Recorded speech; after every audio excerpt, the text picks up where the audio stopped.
Given the complete control that the PAP has had over Singaporeans, is it any wonder that many of us feel powerless, voiceless, helpless, and even fearful?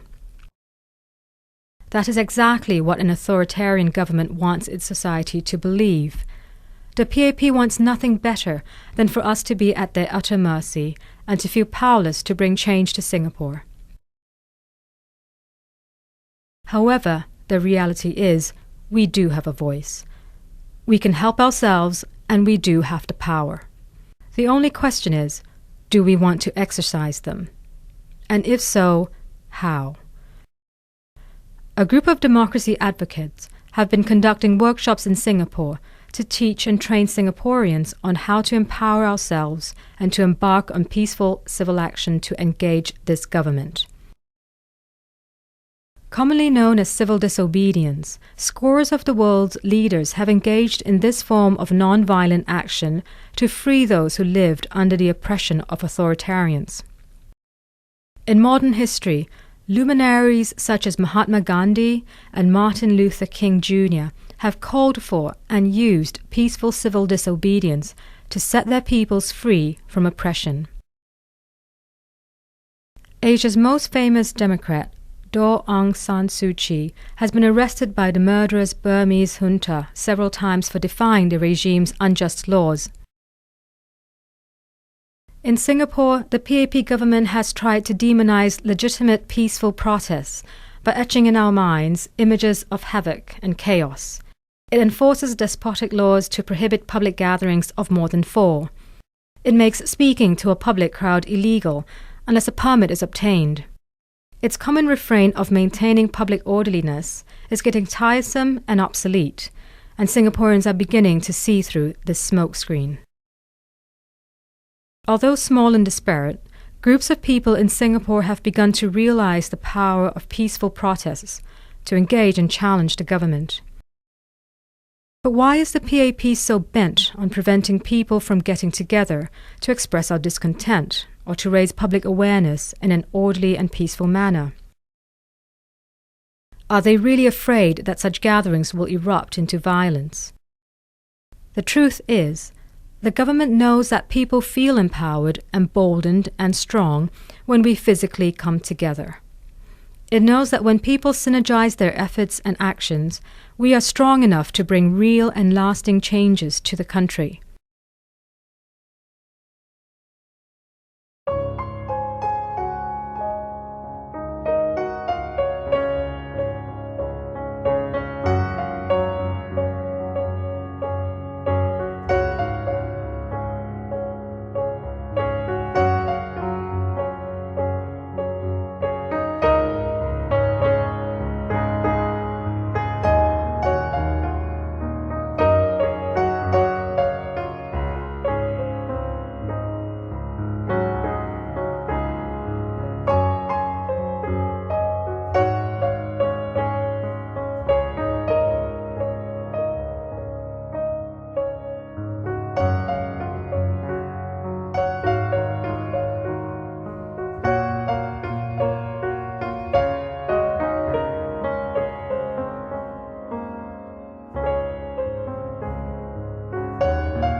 I take part in these protests because protests are a legitimate way of the people coming out to voice their dissent, voice their dissatisfaction with the way things are being done in Singapore. And contrary to what the government would have us believe, there's nothing wrong with protests. In fact, the freedom of assembly is in fact granted to us under the Constitution, and it is the government that is constantly altering the laws and changing the rules to deny Singaporeans their right of assembly and freedom of speech. Last time I used to think or depend on the opposition in the parliament to actually speak up for us.